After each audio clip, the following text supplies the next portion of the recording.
All right. Welcome to episode 2 of The Hallway. We're your hosts, Jacob Santee and also Chris Wisdom. So right now it is June 18th, 2021.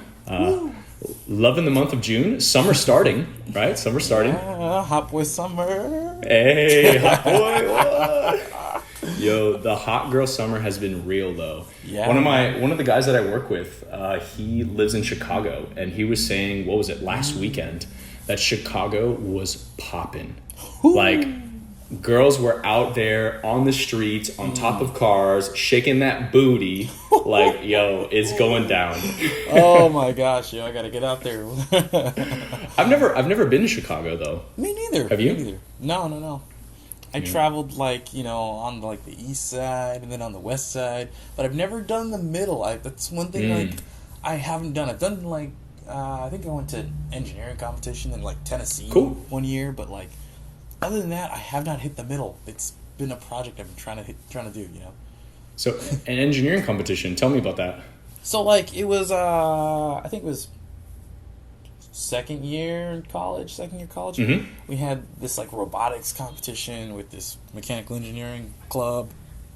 We had to go up to Tennessee, and we had a bunch of objectives and whatever. It was a cool team. We had a few cool people. We were some smart kids. We thought we knew everything and came in with loads of experience. It was pretty cool. We made some friends. It had a nice drive. We actually drove up from Florida, and it was a beautiful drive. Oh, I can imagine. Having never seen real hills and mountains, living in Florida for too long, it was really nice. It was really nice. Oh man, I can only imagine. I think road trips, if you really want to see if you mesh with a person, road trips are what you should do. Are we referencing your recent road trip? Where'd you go again? Oh yeah, that's right. We went to so me and my girlfriend took about a week and change, and we went to Utah. So that was really cool. So what we did is we flew into Las Vegas, and from there we rented a van. It was called Ayer. I think it's AYRIE vans, but basically it was this Dodge Caravan that converted into it had a mattress in it that converted where you could sleep. And dude, it was the best experience ever. I mean, driving around Utah, having your van and basically your transportation and your hotel just right there. It was amazing, man. It was amazing. And if those who haven't been to Utah is beautiful. Chris, you gotta check it out one day. I know. I got a friend that just went over to Nevada and just driving through there, similar to what you did, and they're sending me pictures, and I'm just like, oh man, I should have went. Yeah, next time, man. Next time. We got plenty of time, right? It's all good, man. We got time. Yeah. We're young / old / getting there. Man, I'm almost 30. That's where it really starts, Yeah, man. Where the kids at? Wow, yo, chill. I'm sure you get that question a lot. Yo, one thing that I wanted to bring up though while we're discussing is our origin story. So I think that it's really important to kind of talk about where we came from. I mean, why we're even here. So I think what would be kind of cool, maybe we introduce ourselves a little bit so that way our listeners know who we are. And then we kind of say how we met and how this podcast came to be. So I can start, right? A little bit about myself. Jakob Santee, studied engineering, right? Love to travel. My favorite sports are basketball and ping pong. And I just like having fun. So it's, I'm glad that you guys are listening. So I really appreciate our listeners listening to us talk. What about you, Chris? Man, so my name's Chris, I'm an engineer, yes, just like Jacob, ultra cool. Yeah, no, I'm sorry. I'm not as fluid as that, no. So, good, my name's Chris. I really enjoy this podcast. We've had this dream of a podcast for a little while, and, sharing our view with the world and you few listeners, and we thank you all for coming. For sure. Yeah, my background is kind of engineering, but more on the software side of engineering, computer engineering. What else do you like, though? What do you like, Chris? What do I like? Oh, man. So I'm a car guy at heart, We keep it real in the streets. Catch me on the streets with my pink slip. I drive a Turbo Miata when it's not in the garage. And it's a great car, It's just, it has some issues here and there. and that's my life. That's Yeah, one thing you guys know about Chris is a doer. This guy likes to do shit. I mean, he's trying to buy a house right now, and he's like, I remember he was about to build this project house. I went to go see a house with him, and like he's like, yeah, we're gonna tear down this wall, we're gonna reroute the electrical, we're gonna like rip out all this wallpaper and like do all this. I'm like, goddamn, Chris, like, I mean, I can put up a picture frame, but you know. I'll call you for that one. There we go, man. There we go. I try. No, one thing I wanted to bring it into is the hallway. So the reason why we're called the hallway, and the way me and Chris met is we met through our company that we work at, and we ended up working for the same department. And what was funny about when me and Chris met is that we were also getting a lot of newcomers into that department that were also around our age. So, you know, early to mid to late 20s, right? And what was really cool about being in that environment is that we started to create. So what was really cool about the environment that we created, I should say, is that we really created a place where you could talk about anything. And not only just talk about anything, but you could feel heard. Yeah. You could see the other side. Mm-hmm. And I felt that every single thing that we brought to the table was with respect. Even if your opinion was the opposite of mine, we were able to bring these things together and, you know, sometimes agree to disagree, but always come from a place, you know, around, hey, I hear you, and I'm truly listening, and I'm truly engaging. And shout out to the original hallway crew, right? What is it? The OG Enzo, gang. Enzo, Josh, Anasia, Jordan, who else? Roger, Samaya. Tyler, Samaya. Yeah. Who else? Am I missing anyone? No, it'll be terrible if we did miss someone. Oh my gosh. Gabby. Oh yes. Jocelyn is an honorary member. She honorary. Can, honorary. She'll slide in there. No, but shout out to those people. I hope they get to listen sometimes. But you guys are some really good friends. Yeah, but that's what we want to do on the podcast: create an environment where, you know, we can explore both sides. And what I'd like to do is also, you know, invite people onto the podcast as well, and we'll see where it goes.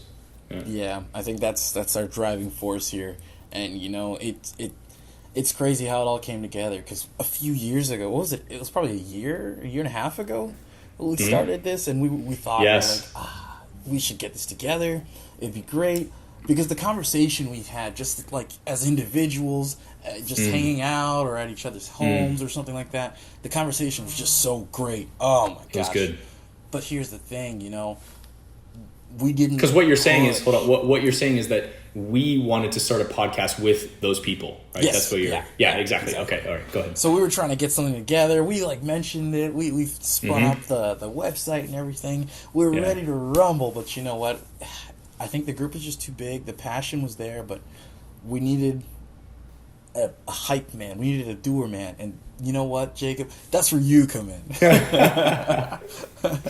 We did it, man. We did it. And, you know, me and Chris are going to pat each other on the back real quick, but, you know, I'm kind of the driving force and maybe the hype man, but Chris is the guy that gets it done, man. Chris is the guy that can help layer all the content together and knows about what to do for YouTube channels, knows about, you know, what sites we need to use to broadcast this. So shout out to Chris as well. And shout out to those people that we talked about. I'd like to bring on all of them at one point to the podcast. So let's do it. Let's make it happen. So we talked about road trips earlier, and I kind of want to extend onto that. So tell me about a road trip just tell me about one of the best road trips that you ever had. Like, what was that experience like, and who were you with? Like, you know, what happened? What were some of the highlights of it? Road trips. I haven't done too many crazy or like far out road trips in my older age, you know, without the parental supervision.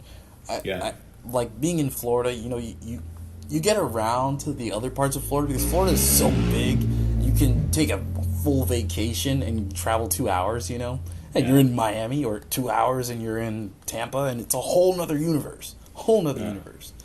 So like, I'd say the craziest, it wasn't really a road trip. It was more of a flight. I went to California, and I had a grand time. I mean, I flew in, met with some buddies. We hung out. We got to see the West Coast for the first or second time, you know.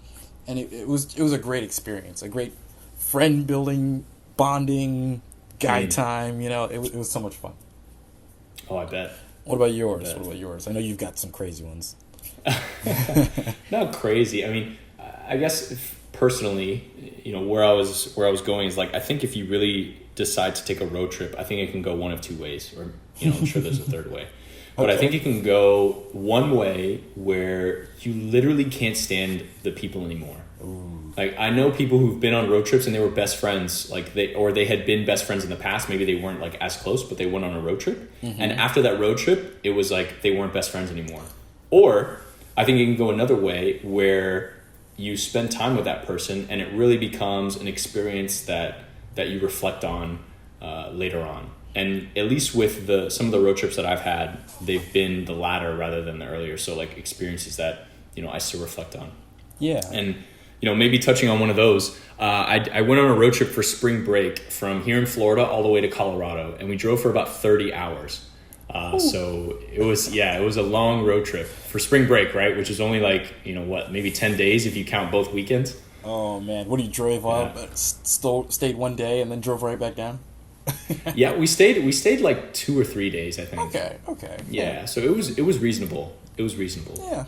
But it was really funny because the guys that I went on the road trip with, it was this interesting dynamic. So I was part of an engineering fraternity, and I was currently rushing the fraternity, so I was a pledge. And then there was these 3 brothers that were like, hey, we're going to go on a road trip. And then I overheard them, and I was just like, hey, like, I'll go with you. And they're like, okay. So then we ended up going. Yeah, so we ended up going. And, you know, with an engineering fraternity, you know, yes, it's social, but it's also very professional. So, you know, there's some things that you do, there's some things that you don't do. And when we were going, right, we were obviously going to Colorado, so we were all down to, you know, smoke weed. So I remember specifically, we were like in, I don't remember, like Tennessee or something. And we were all like we ended up going to the side of a road, picking up a bong or something like that. And we're like, yeah, let's smoke out of the bong, like whatever. Yeah. And then we're good. And then the guy that's driving, he's like, oh, like, I've never, like, let me get a hit. I mean, I've never done this before. And we're like, okay, I mean, you're driving, like, all good, bro. And he tells my other boy, like, yo, Manny, hold the wheel. So this guy holds the passenger is holding the wheel, and this guy, you see this guy like here, just take a freaking bong, like a pro bong rip, and you're like, yo, this guy definitely smokes weed. I've never done it before. It's my first time. We were like, what? And we're like, yo, after that, like, why are you holding up this barrier? You know, like, come on, we're all friends here.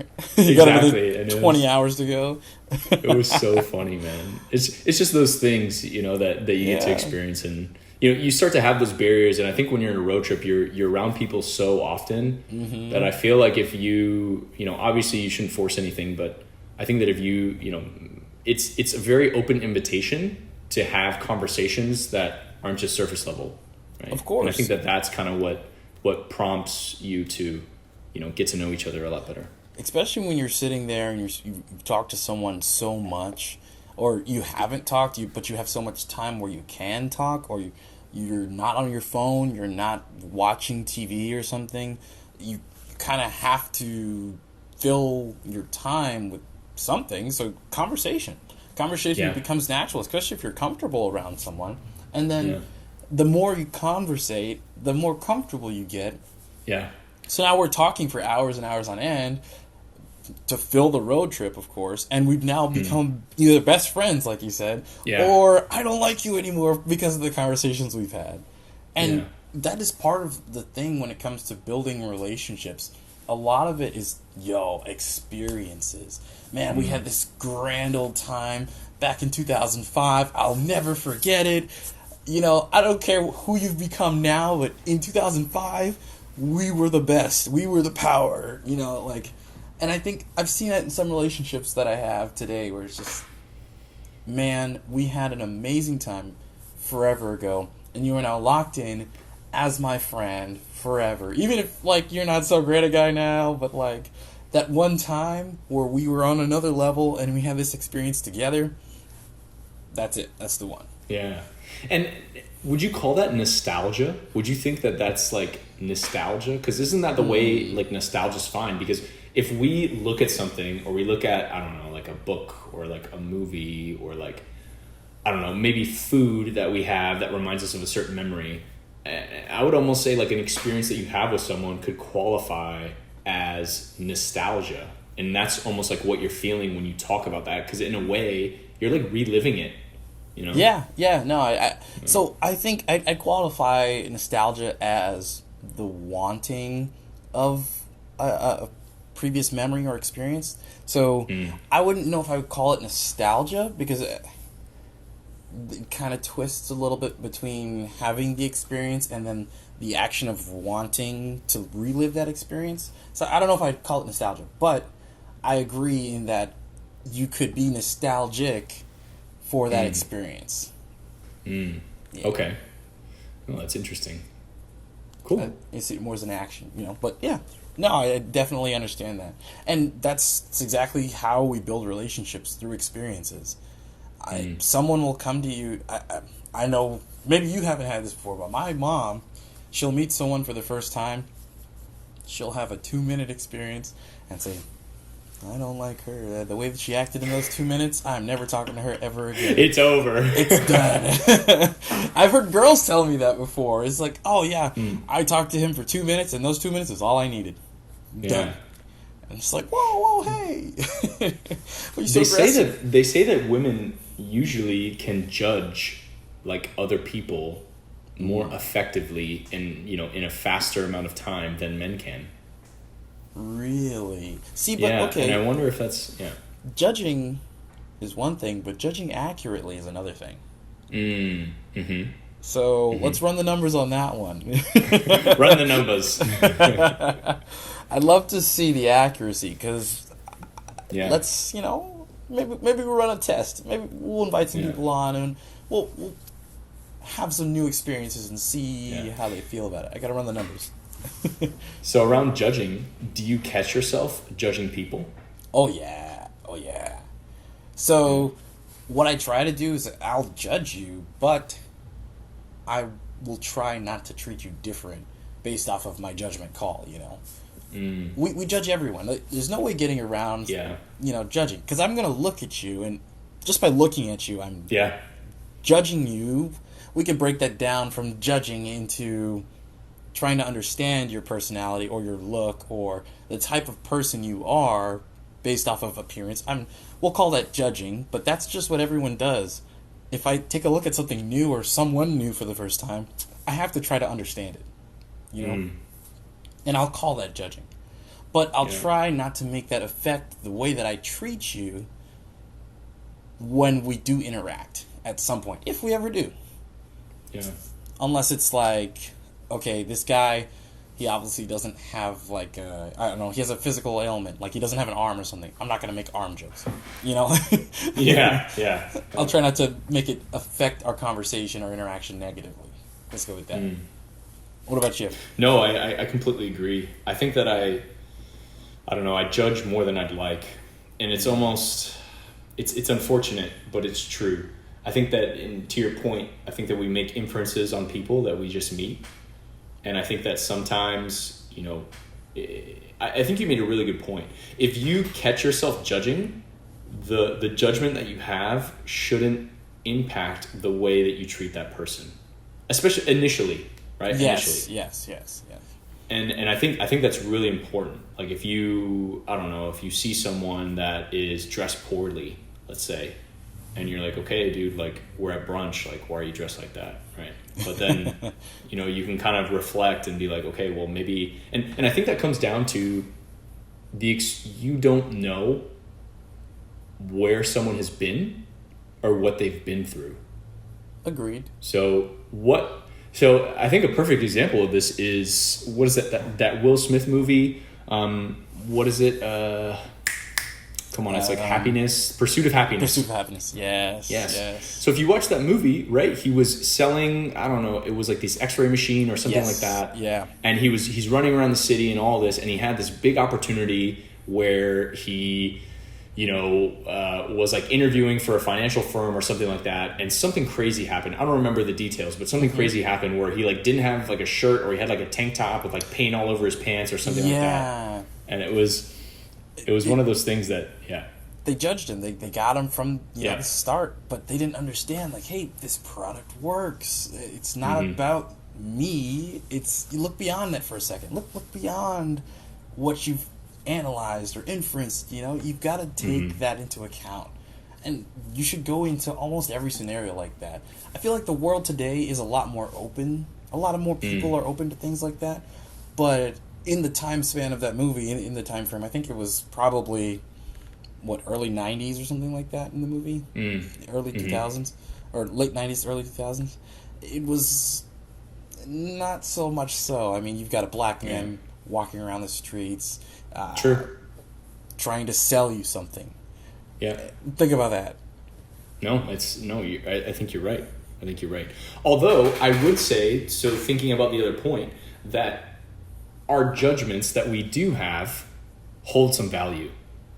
Definitely. So I think that, if there's a hobo, let's say, as an example, that's kind of staggering on the street that's approaching you, I think that it's appropriate in that moment to judge, like, and analyze that scenario and kind of be like, okay, like, I'm going to not talk to this person. I don't, you know what I mean? Like, I'm not going to even try to, interact and things like that. Yeah. Those type of things, those are built off of more so previous bias and or previous experience. So we look at a homeless person, we know this homeless person, or we know what a homeless person looks like per se, and because someone has shown me a homeless person, or I've seen a homeless person, or someone has talked about a homeless person and their interaction with them, and someone told me to stay away, or my last interaction was fearful and now I'm going to stay away or become more aware of my situation, Yeah.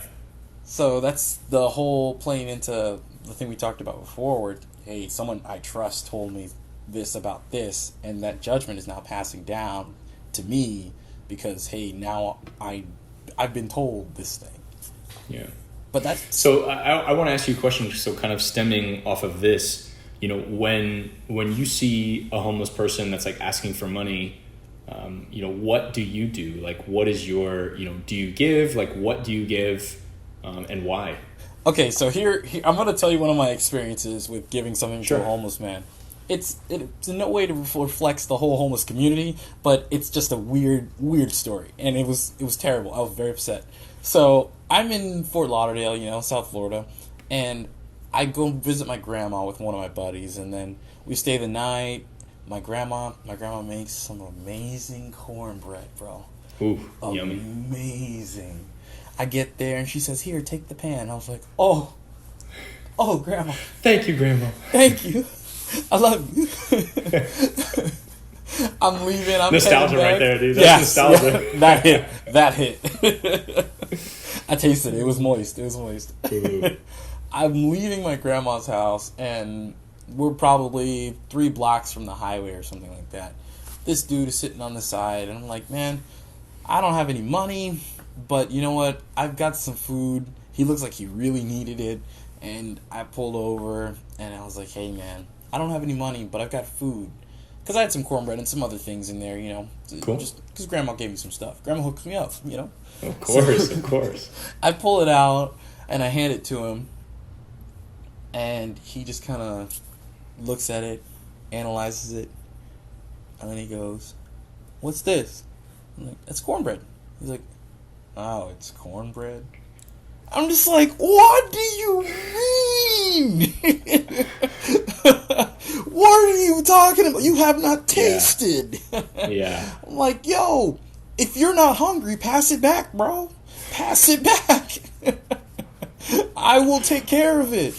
And oh my gosh. Every time I see someone now, I think about that story. I mean, I try not to judge the next person, but it was astounding to me to have that situation happen. And yeah. But that's the thing. I valued my grandma's cornbread so much higher than he probably valued any cornbread. So it just shook me. I was upset. I talked about it with my friend on the way back the whole ride. Oh man, I this still guy gave it to rejected him. my grandmother's cornbread. You still gave it to him? Yeah, I still gave it to him. I was like, all right, get out of here, man. You need something. You'll eventually eat it, probably, hopefully. Yeah. No, I completely agree with you, man. I think that, I've had a similar experience where it was like I had a $5 Dunkin' Donuts gift card, and, I saw some guy and I was like, I don't need this. So I gave it to him and he's like, oh, what am I going to do with this? And that kind of took me back. Yeah. Right? Like, And there's value in that. Come on, man. Yeah. No, definitely. But I think on the other side, though, going back to what we talked about judging, like we don't know where that person has been. So usually my default is I don't really give to homeless. And, one, I think because of the experience that I had. And two, I know, and I recognize that I've been extremely fortunate in my life. Same Although I think that, there are, we're in America, and, I think that if you really try, right, and I'm sure so many people can argue against this, and I want to hear the other side, and I want to argue the other side. But I think that you have an opportunity to do something, right? You see people like with, Windex and paper towels wiping people's windshields off at the highway and asking for money.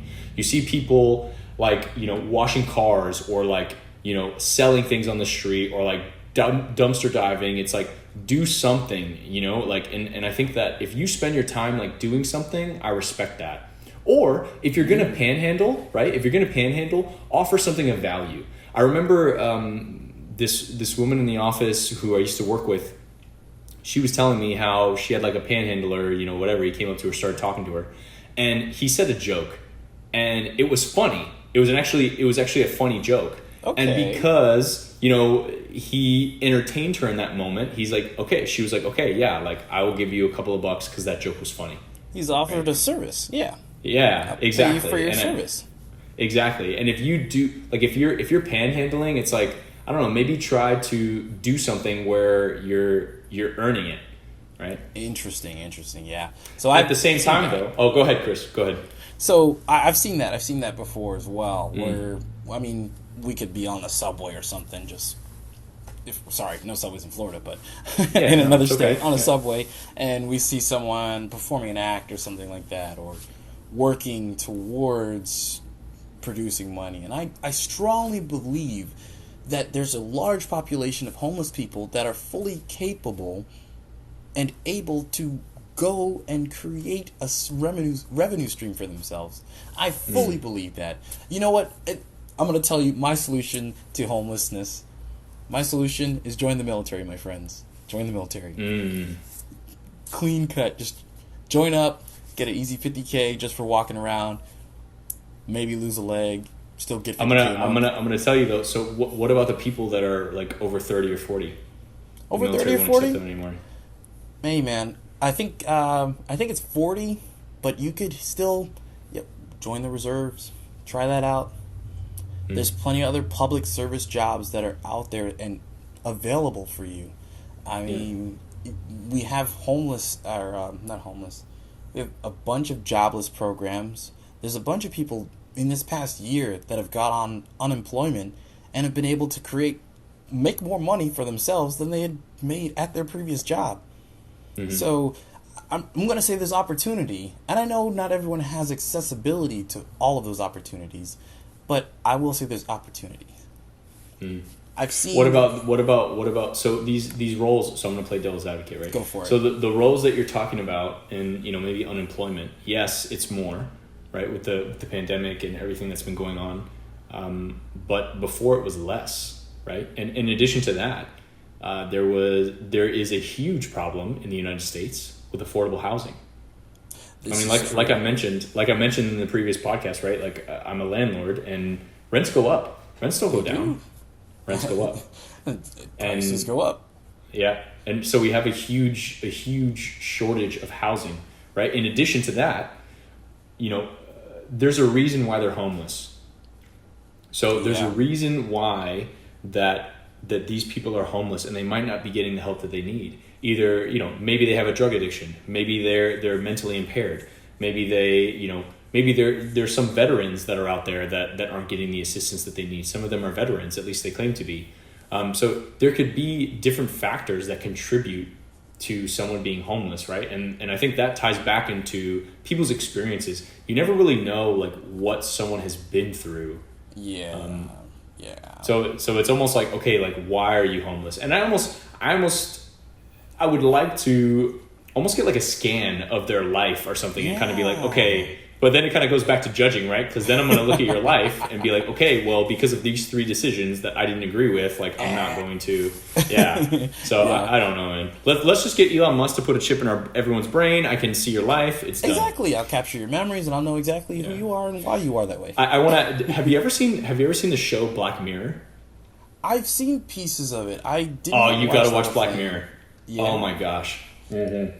I don't know. I'd have to evaluate. So the reason why I bring up Black Mirror is they have an episode. I forget what episode it's called, but basically every single moment that you're experiencing is recorded. Every moment.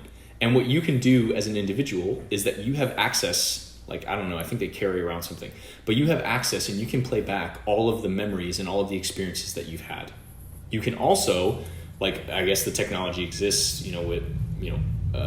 if this were a reality, but they would put, you can put that onto like a TV screen and you can show people and like all this stuff. Interesting. And so, if that sort of technology were to exist, I mean, what Black Mirror does, and I think the show in general, is it kind of shows like the benefits and the interesting things that technology could potentially bring, but it also shows how it could all go wrong. How it can all go wrong. Yeah. I think so I it was watched, this one guy. like the first one where they had like the social media app Yeah. overrun or something like that. Yeah. Sorry, go ahead.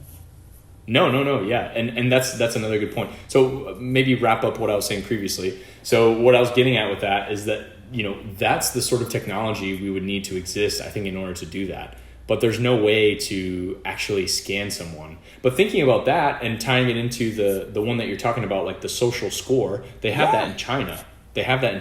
Really? Yes. So it's so you know how we have a credit score? I don't know if it's called the social credit score or it's called the social score or something like that. But people report, like, there's informants that exist around China that inform people, like inform the government about the people that are around them. I mean, yes, knowing their and the result of that includes like, okay, like if you go below a certain score, you can't take a flight or you can't get a loan or you can't like there's limitations that happen in the society like when you go below a certain score, similar to the episode in a way. Yeah, no, that actually makes a little bit of sense based off of just understanding their government a little bit and the structure of the government. I can see how that can be leveraged to support the government. Yeah. But that's interesting. Do you think that's right? Ooh. Would you support a system like that? I'm not saying, the way the Chinese government, I'm just saying that system, With a point system for, I'd say maybe let's call it social interactions, a point system for your social interactions, being positive and or negative, gauged by your peers. I would say having a system like that in place would be interesting to see the type of data you collect, but I don't know if we would impose or should impose ramifications on having a score at a certain level, which I'm sure it would, because once you start putting a finite value on a person, things like that start to happen. Like you compared it to a credit score earlier, and I would see that same thing happen. Like you're saying, a credit score, it does lock you out of doing certain things. And this social score would probably do something similar. I'm not sure how it would play out, but we'd probably want to stay away from influencing or affecting someone's opportunity based off of your social score. Yeah. So you're saying that the system could work, but you wouldn't. Well, I don't want to repeat your words, so correct me if I'm if I'm wrong, you're saying that the system could exist, Yes. but in terms of the implications, so the implications meaning what this score actually means and what happens in the real world in comparison to the score should be nothing. Yes, exactly. But Okay. that's the thing. Being humans, once you assign a value, I'm now going to take this value and I'm going to say this value to me means X. So, like we've done with, let's go look at restaurants, right? We have this 5-star rating system. We've assigned a value to a restaurant. Before, the restaurant had no value besides my experience or what someone told me their experience was. But now, And convenience. right? But now we have a rating system. I know some people that don't eat at 1-star places because they have a value. Someone said it was terrible. It may not have been my experience. It may not be terrible for me, but enough people have said, "Yeah, that's trash. I'm not going." Yeah. It's kind of fits into our nature to follow the herd a little bit. I don't know anybody out here searching for 1-star restaurants. No.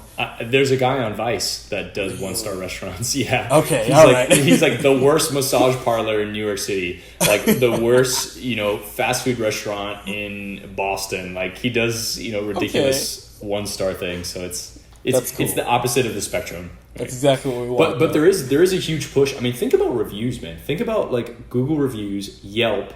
How often, and even to our listeners, like how often do you look at that before you choose to go to a restaurant or not? And I tell you what, I look at it every time. We both use Google Maps, right? Yeah. I'm like a level 5. I'm a level 5 local guide on Google Maps. So, what level are you, Chris?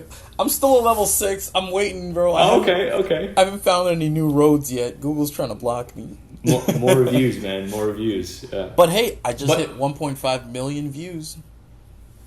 Boom, boom. Nice. On one of your pictures or something, right? Yeah, no, collectively. But yeah. Yeah. Cool.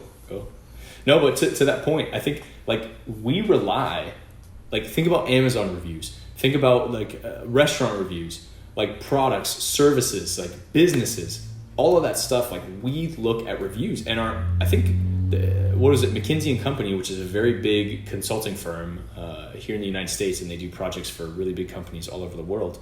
But they did a study, and it was like in Japan, I think, and it was 65% of consumers or consumers in our generation rely very much so on reviews.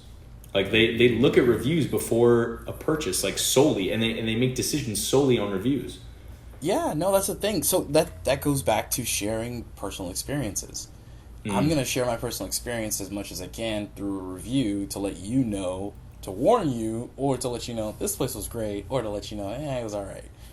And that's how we share personal experience with strangers, because maybe no one I know inside my circle has reached this place. Back in the old days, that's how it was. Only the people that I strictly interact with can tell me about the things around me and influence whether I'm going or not. But the reviews makes it a lot more accessible for everyone to give it a try. But you also get those few guys that go in there and they just bash a place, and then the reviews look terrible. And then you have the fluffers that just fluff up everything, and then you go for yourself, and it's just like, oh, okay, this is all right. Yeah. No, it's true. It's true. You know what I like to do when I'm looking at reviews? I like to do a comparison, right? So let me look at the number of reviews, because in Google, like if something is decent, it's going to be 4 stars or more, usually. Agreed, yeah. And so then, okay, like what is it? It's 4 point, I don't know, let's just say 4.7 stars or 4.8 stars, which that's a pretty good review. 4.8 stars. It's pretty good. That's solid. Yeah. But if it only has 110 reviews, then I'm going to say, I don't know. But if I see a 4.8 and it has, 1,200 reviews, then I'm like, okay, then I'm going to go to this place. Yeah. So you almost have to look like, yes, okay, something can be, even a 4.2, 4.3, 4.4, which is, decent, right? But if it has 1,500, 1,600 reviews, it's popular and a lot of people go there. So it may be, your experience may differ. But You have I to think look the at number scale. of reviews, yeah. Yeah. I what I like to try to do sometimes as well, if like one or two of them will confuse me, then I'll look for like a really high one and then look for a really low one and then look for one that's kind of in the middle, you know. I saw the other day, oh my gosh, I was logged on. I was looking at what was it? I think it was Steak and Shake. It was Steak and Shake over here. And Yeah. I looked at the reviews. Apparently, Steak and Shake has trash reviews Really? on Google, and I was like, "What's going on?" I don't think I've ever had a problem with the Steak and Shake there. Yeah. And then I'm looking, and there's a picture, the second photo on there, which means that people have looked at it. A lot of people have looked at it. The second photo is a photo of raw chicken being served. And the review is the dude just totally bashing them for giving him raw chicken. And I was like, My question to that, yikes. though, do you order chicken at Steak and Shake? That's true. I don't. You're right. When would you ever order chicken? Steak and Shake is not a chicken place. It's not like you're going to Chick-fil-A or Zaxby's or I don't know, some other Popeyes, right, where they serve chicken and then it's like, okay, like chicken. That Steak and Shake is a burger place. It is. Right? It's a burger place. It's like I go there and get burgers and shakes, like steak and shake. I don't know if your parents ever did this. My dad was huge on this. He would tell me, he's like, listen, we're at a seafood place, you're ordering seafood. He would tell me that. He's like, you're not going to get the chicken tenders. No. You're not going to get whatever. We're at a seafood place, you're ordering seafood. We're at a steak place, you're ordering steak. We're at these restaurants. No, it makes sense. If the theme of the restaurant is what you go with. Yeah, right? you should. And that's where I kind of like, when I started going out to restaurants by myself and stuff and experimenting with food, I was with ask the waitress, hey, what's the special? What's the great stuff here, And I love doing that. Because then I get to explore the menu without having to worry about thinking what I'm going to eat. I'll say, hey, listen, I don't eat this, this, and this. What is your favorite that doesn't include that? Get like their personal opinion, because majority of the waitresses or waiters, they eat at where they work, or they've seen it and smelt it and they know what's going on. So you got a little insider there, Hook me up. No, that's true. One of my girlfriend's dad, actually, his name is Joe, and Joe told me, if you want to do that, if you can, like you're trying to get their opinion, try to ask the bartender. Really? Okay. If there's a bar. Yes, if there's a bar, yes. I don't remember why he said it, but I remember we were in Arizona for like some trip. We were doing like New Year's in Arizona. It was just this past year. And I went with their family. And I remember I was going to the restroom and I happened to run into the bartender at the restroom. And I was just like, hey man, like my first time here. I think it was actually when he came out to the bar, like, I talked to him. But I was like, hey man, my first time here, like what do you think? And he told me what to get, and I forgot what it was, and I got it. And they're the type of family that really values where they eat and their food. And it's like, when someone gets something good, like they look at it and they're quality. Like, whoa, that looks so good. And like, they talk about it and like all this stuff. So when I got it, it was like this plate, and everyone, like it had this, we were at, it was like a Mexican restaurant, but it was like this huge churrasco steak, and it had like this pepper that was like carved out, and it had like cheese in it, and it had like this quesadilla on the side, and oh my gosh, it was amazing. And the smells and the looks. Yeah, and he's like, how did you know to order that? He's like, did you? And he's like, did you ask the bartender? And I'm like, yes, I did. And he's like, yes, validated. Dude, that advice, man, that advice. No, that's interesting. I wonder if like it's because people will go to the bar and sit at the bar and tell the bartender about the shitty meal.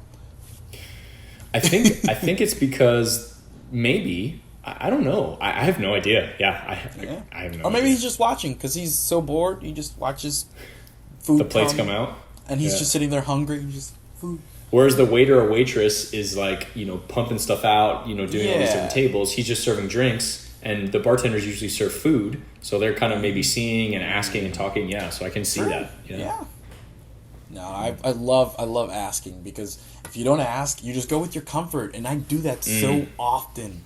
If I see something on the menu that has like chicken or like pasta, I'm staying safe.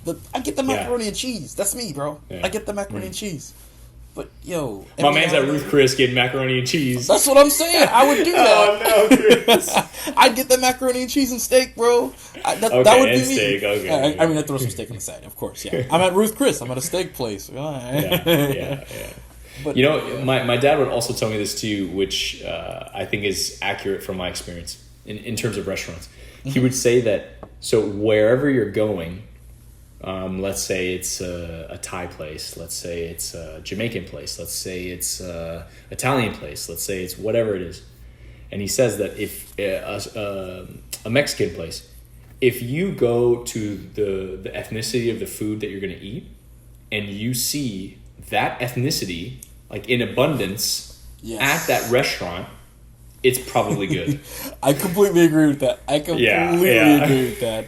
Oh my gosh. You know how many times I've gone to like an Indian place and I've like just seen non-Indian individuals and I'm just like, okay.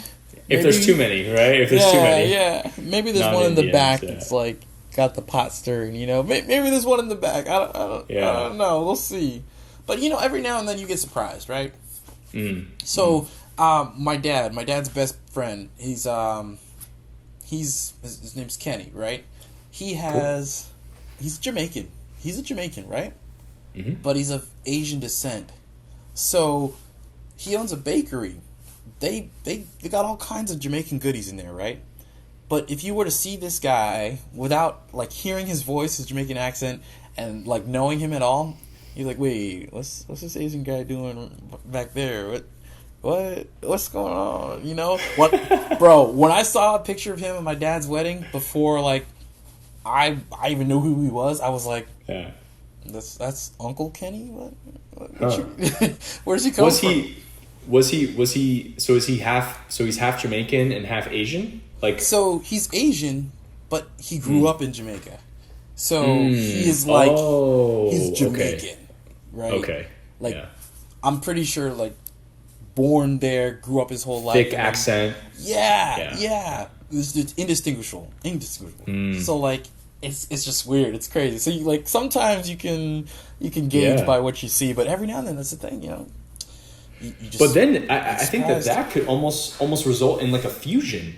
Like imagine if he was in touch with, you know, the Jamaican, you know, his Asian roots, but then also where he was raised, Jamaica. I mean, obviously he's Jamaican and Asian, but that would be super cool which it exists, right? People that are in touch with both of those backgrounds and they make, you know, like fusion. Like what sort of fusion would be, you know, Jamaican and Asian food? I don't know. I don't even know. I don't know. Some type of chicken. I mean, it's always some type of chicken. It's always some type of chicken. Hey, I'm with it. Some type of chicken, some fish, you know. And that's the thing. That's my safe spot. As long throw some mac and cheese on it, we're good. There you go, man. There you go. Oh, my gosh. I like the lobster mac and cheese. Lobster mac and cheese is pretty good. Yeah. So I don't do the lobster. I subscribe to the Seventh-day Adventism. And in that religion, we don't eat certain things, and lobster is one of them. So, I don't know. Seventh-day Adventism. So does that mean that it sounds like you only don't do things on certain days? Because the seventh day, right? What is it? Sunday, day of rest, and Yeah, so that's the difference there. It's not Sunday that's the day of rest with Catholicism. It's Saturday is the day of rest. So we just, observed a little bit of a different day, but a big part of the Seventh-day Adventist message is the healthy eating. So, like, have you ever been to Advent Health or Florida Hospital? I have been to Advent Health, yeah. Aren't they a big Christian hospital? I thought it was Christian. Exactly. So Seventh-day Adventism is a sect of Christianity. Okay. Yeah. And there we go. That's the hospital. The health message informed. So do you believe in God? Like, do you think that there's a higher power, like, dictating and... I do. I've had really strong roots in the church my whole life, and it's kind of shaped my life, of course, at a young age, to kind of guide me into believing more of what is out there. But yeah, I call that one of my core beliefs. What about you? Yeah. I don't know. I mean, it's hard to say that I do. Okay. It's hard to say. I think that if there were an all-knowing God, right, and this God that we talk about, and if Christianity and these subcategories of Christianity, they interpret or they have different stories, but and you think of the Bible, and does this guy, this person, this being, they sacrificed all of this to deal with our sins, and is just looking down on us, and in a way letting us rot, right? I mean, that's how I think of the human race in a way. I think that we're a huge virus. I think that we are destroying the earth. I think that, very powerful statements here, but yeah. I think no, very powerful statements, but I'm going to continue. I think that climate change is real, and I think that some people don't give a fuck. And I think and to say that, that there's some all-powerful being, do you think this all-powerful being will let us sit here and decay the earth? I don't know. I feel like there would be, and where I'm getting at is that I believe science.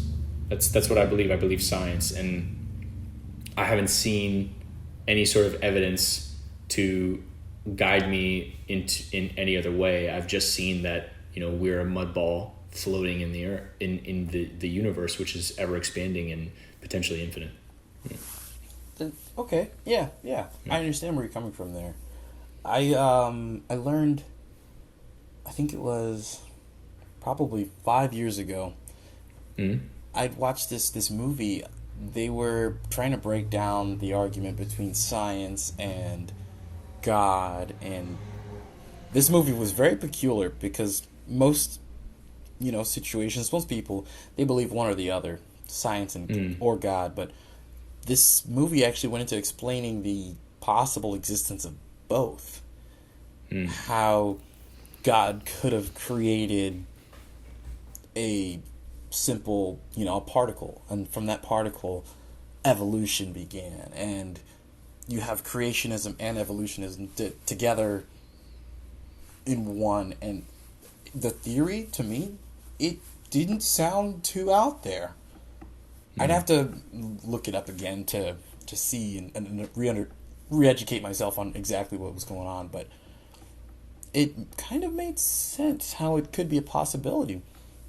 I mean, just like everything else, science is proven and faith is faith, but this kind of blended the two, and me being growing up in the church and understanding that, and then getting into normal school. I mean, I went to church school for majority of my life, but then I switched over and I had all this new understanding of how Earth might have been created and how we were created. And to hear that perspective that kind of put the two together, it was very enticing to me to listen to. I'll have to find it again and show it to you, but okay. That just a side point, that was a very interesting thing for me to find, to come across at that age for myself. Yeah. And what you're saying is that the two could exist, and that the video or the movie, explains a little bit as to how these could coexist, and what that means, and what it could. Yeah. True. Yeah. I mean, I'd be open to hear about it, but as of right now, it's one of those things, like, I don't have faith in anything. Right. The only thing that I have faith is that, the thing that I have faith in is myself, really. And that's how I see it. I think that if you try to go into this life and go into this world, yeah, you may be extremely lucky. But a lot of people who, in my opinion, my personal opinion, really make something of themselves or are proud of where they are and what they're doing, it's not by having faith. It's about, taking action. It's about thinking. It's about executing. And that's how I try to live my life, right? Because if you think that, like, as an example, like, if you have a tough relationship with, your brother or your sister or your parents or your cousins, or I don't know, like, if you just have faith that it's going to get better, or you have faith that, their intentions are good, how do you know that? Yeah. Like, I think in order to, if you want to, either find out for yourself what their intentions are, or you want to repair that relationship, you need to put faith in yourself, and putting faith in yourself means like taking action. Okay. That's how I see it. Yeah. So I that specific scenario, let's talk about that. Yeah, sure. I would see within myself, I would see that I would need to reach out for the strength, as most people would call it, the strength or the support of God, this deity, to allow me, to empower me to do this task, or even to attempt to empower me and talk to this other individual, the person I'm trying to reconcile with, or whatever. I am praying that God or this deity will open up this other person's mind, or will open up my heart to what they have to understand, or whatever the discrepancy is that we're having. And I don't know. So I understand the action part of it. But majority of the time when I pray for myself, it's praying that that God gives me the power to perform this action. So there's doing the action for yourself just to do it and get it done, yes, and I know that I am empowered to do this action, so I will go and do this action. So I believe in action, 100%. There's even a passage in the Bible that says, I believe it's faith without action is dead, or faith without works is dead. So that's there in the Bible telling you that faith and action will produce results. And I kind of follow that vibe. I don't know. I think it helps. For me, it helps. Just knowing, I think that it's a comfort for most people as well. Yeah, comfort, yeah. Faith is a comfort. I don't know. No. I mean, you do know, and you believe, and I'm listening to this, and I think you're right around the comfort as well. Like, it's almost, we have, and if you think of like where we are and like death, and to kind of get heavy, like where do we go when we die? And as you think of that, and it's when you really think of it, like, and you think of it from my point of view, because I think of that sometimes, and I'm like, okay, let's say there's no being. What's next? Right? And if there's no being, then there's nothing. And if there's nothing, then that's scary. Yeah. Right? That's very frightening. I mean, it's, yes, maybe at the end of my life I'll feel fulfilled and whatever, and I'm ready to die, but I mean, that act, it's frightening. Yeah. But I think that if you have that faith in something, it's almost like, hey, like, these questions that you're asking, and these answers, you don't have to worry about it, because it's like, you have faith that when you die, like, everything's going to be okay. And I think that comfort is what was huge about religion. And you might be right and I might be wrong, and at the end of the day, let's say we die at the same time and we're sitting there in purgatory, and you look at me and you're like, I told you, motherfucker, and I'm like, oh, God damn it. Here we are. Yeah. No, and I mean, I may be wrong. It's just one of those things that it's like, I don't know, man. I believe in myself, and that's that's why it's like, yeah. But it's interesting to hear that perspective. This far, Yeah. And I think I'm a good person. Like, I'm not going around here. Yeah, maybe I judge a homeless person once in a while, but at the end of the day, it's like I'm not out here like, killing robbing, people and like shooting, doing. stealing. Yeah, exactly. Yeah. So that's something I was gonna say, that you don't have to be a good Christian or have to be a believer to be a good person. You can be a good person all on your own. You can take action all on your own, but having God to empower you to be a good person, or remind you to be a good person, or help you be a better person, or believing in something that can help you be better or do better. And it gives you an internal strength, a mental strength to think about more than yourself. It's like when you join a company, I've joined this company, oh man, I'm not only here for myself, I'm here for someone else. I'm here to benefit someone else. I'm here to help someone else. It's more than just me, and we're all a collective kind of, and there's comfort in the collective. To go down that route, there's comfort in the collective. No, I mean, yeah, people are, in a way, people are sheep. Like we're sheep. There was a study that was done, so maybe kind of branching off that. There was a study that was done where these people went into a doctor's office, right? And they sat there, and they were the only person there in the waiting room. Or no, I'm sorry. They showed up, and there was one other person in the waiting room. So they were the second person, right? There's another person in the waiting room. And then when every single, like this, not like a siren, but like maybe like a beep would go off in the waiting room. And the first person that was there, it's an experiment, right, would stand up. They would stand up when the beep, and then they would sit down. Right? Oh, the control person. Yes. Okay. Yes. Gotcha. So not the person that's being experimented on. So it's only one person that's doing this, that's doing the standing up and the sitting down. One person. Gotcha. And then the person's like, like, oh, hey, what's going on? Long story short, at some point when the beep goes on, like this person keeps standing up over the next, few minutes, or like, I don't know, maybe 10 minutes. Yeah. The other person starts to stand up. And then another person comes in who's also there for the office. And then that person sees that these two people are standing up when this bell goes, and then that person starts standing up. And then, so then it goes, and then there's like 10 or 15 people in this room that are standing up for this bell, for the bell. that doesn't even, that and it's the herd mentality. If you go into a doctor's office and 10 other people are there, and when this bell goes off, everyone's standing up, and you're like, look around. Maybe you don't stand up the first time, but the second time you're like, oh, I guess that's what we're supposed to do. And then you do it. No, that's the thing. It's definitely the thing. And it's like, if it doesn't hurt me either to do it, then I'm even more so inclined to do it, because everyone's doing it.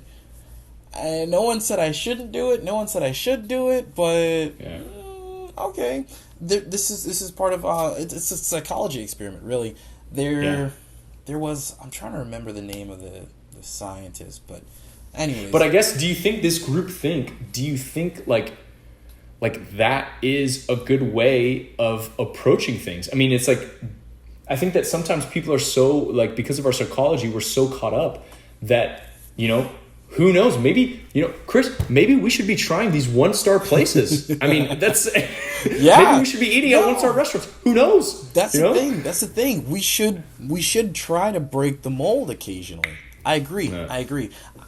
As per every day to day, it's like me. So I have 2 cars, right? I have the Miata and I have a Toyota Camry. I'm going to take that Toyota Camry to work every day, because I know that Camry will get me to work every day. And every other chance, maybe I'll try to take the other car.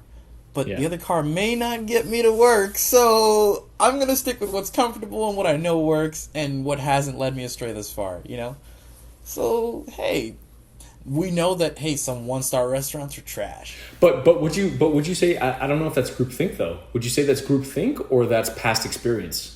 Well, here we're going off of my past experience versus other shared past experience. In the example of the 1-star review, we have other people's past experience with the 1-star review, and then we have my past experience with the car breaking down.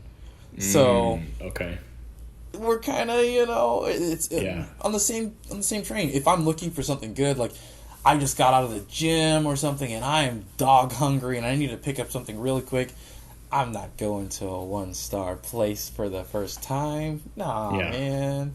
I'm going somewhere that I know is going to give me some nourishment, and I'm going to put my ass to bed. So it's like we still, I think, inherently still trust what other people are doing. Yeah. Because we trust Google.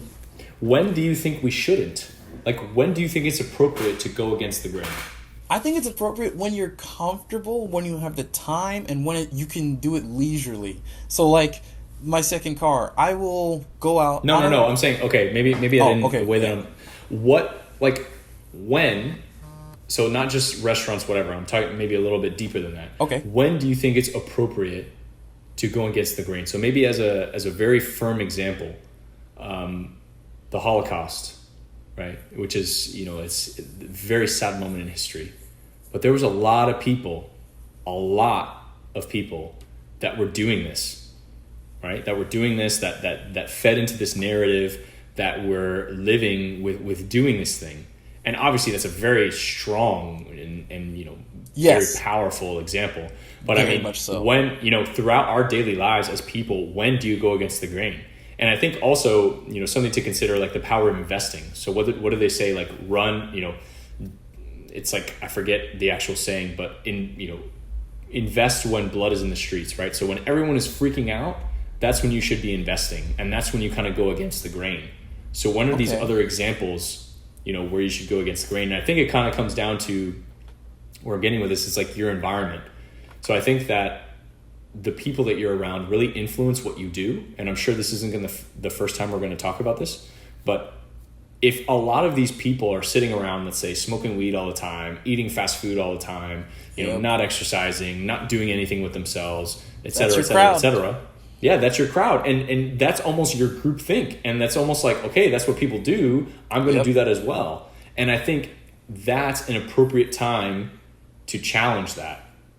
And then, but I think it also depends on your experience. If that's all that you've known, maybe you don't know what else is out there. Agreed. So you have to kind of do research for yourself, see what else is out there. But I would challenge people to like consistently, challenge the people that they're around and think about their situation and really think about getting better. Like, how can we get better? And that's when I think you should challenge, the group think, is when you think there's potentially a better way. I agree. That's what it comes down to, though. It's okay, I've analyzed the situation, and you break the mold when you think that the mold is either wrong or the mold could be done better. That's when we break it. Because then you become confident in what you believe is different than what someone else believes. So then you can say, wait a minute, there's a disconnect. There may be 5 people over here that think this, and I'm over here by myself. And we used to think the same things on the majority of things, but now, I don't know about that ideal. So I might have to. But then there's other people that think that, but then don't act as well. So exactly. Yes. You could have that and same scenario. That comes down to the action, right? So maybe having the faith to give you the strength to execute that action. Yeah. And it's ridiculous, man. There was this rubber band example that I saw. It's called valuetainment, I think.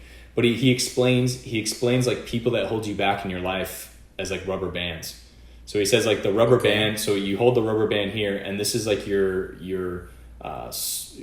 comfort zone, right? And the rubber band is basically people trying to pull you back. So it's like, you have here your mom, your brother, your sister, your uncle, blah, blah, blah. And you're trying to like elevate and you're trying to like expand. And they're like, no, come back. No, come back.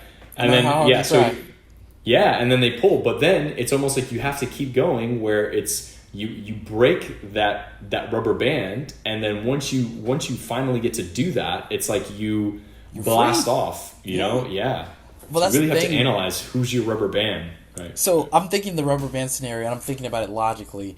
I can see we have our anchor, right? And then we have the rubber band set distance. But then it's almost like with a rubber band, in order to break a rubber band, you can't just stretch it right at its limit. You have to surpass its limit. So in that analogy, it's possible that, like you have raging teenagers, the raging teenager has to go outside the boundary, break the connection, and then they are free to come wherever they want, whether it be back a little bit or forward a little bit. I think that's interesting. That's kind of my analysis of that. And even like parenting, right? So it sounds like you're kind of tying into some parenting right now. Like, how would you approach being a parent? There's different styles of parenting. Yeah. But what definitely. I think is like, I think that in being a parent, like, I think that having the rubber band, I think that you should be a rubber band when you're a parent. I think that, as a parent, you need to let your child know, like, what is okay and what's not okay. Of course. You said boundaries. Yes. But I think at the same time, you should also give them the freedom, to move, right? And to expand. And, maybe, and almost like instead of breaking that rubber band, at some point, I think when they're an adult, and you let hope it go that instead. You've raised them. Yeah. Instead of breaking the rubber band, you kind of like, release that and you let them go. Yeah. And I think that's kind of what you're getting at. You let them go and then they can come back. You let them go. You let them go and let them experience. So looking back a little bit, my dad told me something, or reiterated something to me a million times. Me and my brothers, forever and ever, over and over and over again. He's like, hey, you don't have to be a smart guy. All right, I don't want you to be the smartest guy in the room. I want you to be the dumbest guy in the room. Because if you're the dumbest guy in the room, that means you're surrounded by smart people. And those smart people are going to eventually, hopefully, bring you to where they are. And then you go find another group of smart people. Hell yeah. That just makes sense. Because now your groupthink is attempting to challenge you and elevate you at every opportunity.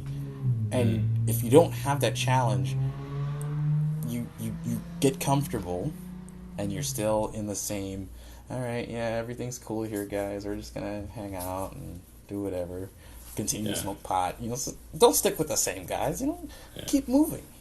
And hey, if you want to move those guys with you, move those guys with you. But I'm moving. That's my prerogative. I'm moving. You're coming with me. Like, it's either you're going to step up and come with me or you're not. Right? Exactly. And if it, at some point, like, and yes, I think that you can have friends, and these friends, which I think smoking weed, there's not a big deal. No, I don't think it's a big deal to smoke weed. I smoke weed once in a while, but it's one of those things that, you gotta, like, if this person you feel like is holding you back, like really holding you back, then that's when I think you really analyze, okay, should I branch out, separate ties? Yeah. Is it time? It's like breaking up with a girlfriend. You know how hard it is to break up with a girlfriend, man? Breaking up with a homie. How do you break up with a homie? How do you do that? How would you break up with a homie? I almost feel like nowadays you just don't hang out with them. You don't answer the text. You don't hang out with them. You don't invite them to shit anymore. And it's like, especially if you don't live with them or like they're not around the corner. It's just I forgot to text you back next time. Yeah. It's like ghosting a girl. Girls do the same shit to us. Yeah, right? shoot. Do what you got to do, man. Ghosting the homies. It's like, yeah. Damn. Ghost the homies that don't serve you, man. Ghost the homies. Ghost the homies. Yo, you don't want to elevate, you get ghosted. Ghosted, dog. Yo. Ghosted. I'm trying to be on another you don't level. Elevate, you get ghosted. I feel you, man. So what's your next elevation step? Ah, man. Well, I'm still a student, which is that's right. killing me slowly. So my next elevation step is trying to graduate. That's the big one there. Trying, but when you graduate, right? Yeah. When I graduate. I've hit the milestone, as they call it in the project management. But we got to think farther, Chris. We got to think farther. Farther? So like that's like what, a 6 month, a year goal, right? Yeah, Come on, we gotta think. Well, I mean, my goals usually line up with my financial timeline, my financial goals. That's, I feel like at a young age, that's where you kind of have to do the financial planning for your future. So my goal is graduate, get money, get this bread, and then get some more bread, and then set yourself up for investments to get more bread exponentially, and then you don't have to worry about getting bread later on. So that's kind of my next level of elevation, is to achieve this point of success financially. Yeah. No, and I completely agree. I think that as an overall goal, financial success is important. And I think, for another podcast, we can talk about, financial goals, specifying goals, stuff like that. But maybe just to touch on it, I think it's good to have, which I think I need to do as well. But a lot of the things that I see is it's really good to have very specific goals. So it's you say that, okay, yeah, I want to get this bread. And it's like, okay, what does that mean? Like you want to get paid $1,000 a week. You want to get paid, $10,000 a month. You want to get paid, like what does getting this bread mean to you? And then it's like, when you get very specific, I want to be making, I'm just going to throw like the $10,000 a month by the time I'm 35 or by the time I'm 30 or I don't know, whatever the number is. You're setting clear targets. Exactly. And then from there, it's like, okay, now how am I going to earn that $10,000 a month? Am I going to do it through my job? Am I going to do it through my investments? Like, what am I going to do? And then you can kind of like, you take that overlying goal and you can kind of break it down and then break it down further. And you even take it, like if you can take it down 5, 6, 7 layers, you can really, maybe even more than that, maybe 8 layers. But then you can kind of get to this point where you have these step-by-step things or at least actions that you can take now that can start to get you towards that, from let's say the 8th level to the 7th level. And then, okay, now that I'm here, then I need to do this, and this to that 6th level. Yeah. And then you can slowly you can kind of get there. build out that internal like Gantt chart of what I need to do and when I need to do it. So you can analyze it. That becomes it's a two-part thing, I think, for most things. It's the actions, and then it's the guidelines on how I'm going to get there, or how I'm going to act or interact in order to achieve this. Yeah. So like there's a lot into it, but you're right. Setting those clear, concise goals.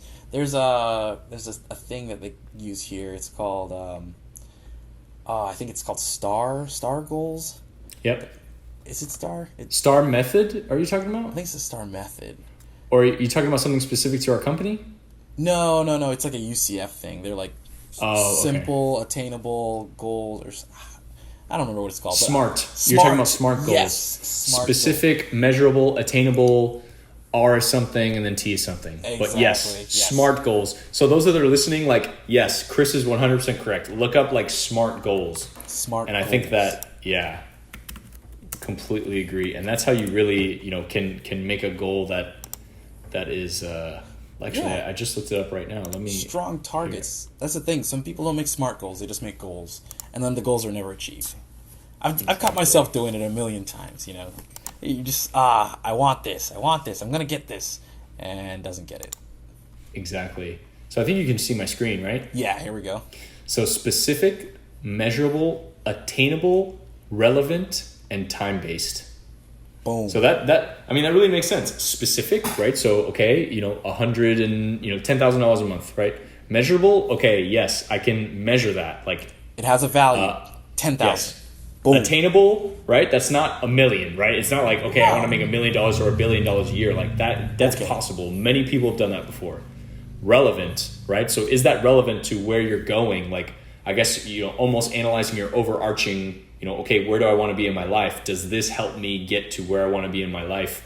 Is it relevant to that? And then time-based. So if you're, 30 years old, I want to do this. Yeah. Set a timeline for your goals. And then all of these things in line, if you are able to actually reach within the parameters of all of these, your goal is 100% achievable, and it will be achieved because you set yourself with the time.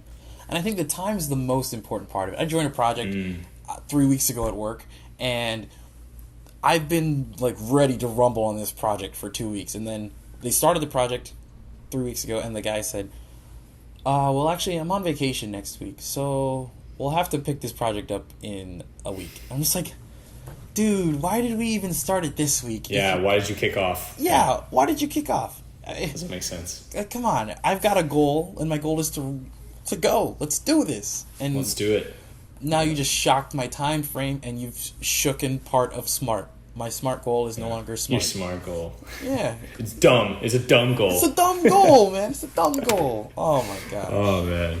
So, moral of the story, make sure your goals are smart, not dumb, and don't judge homeless people as hard as you think. Right?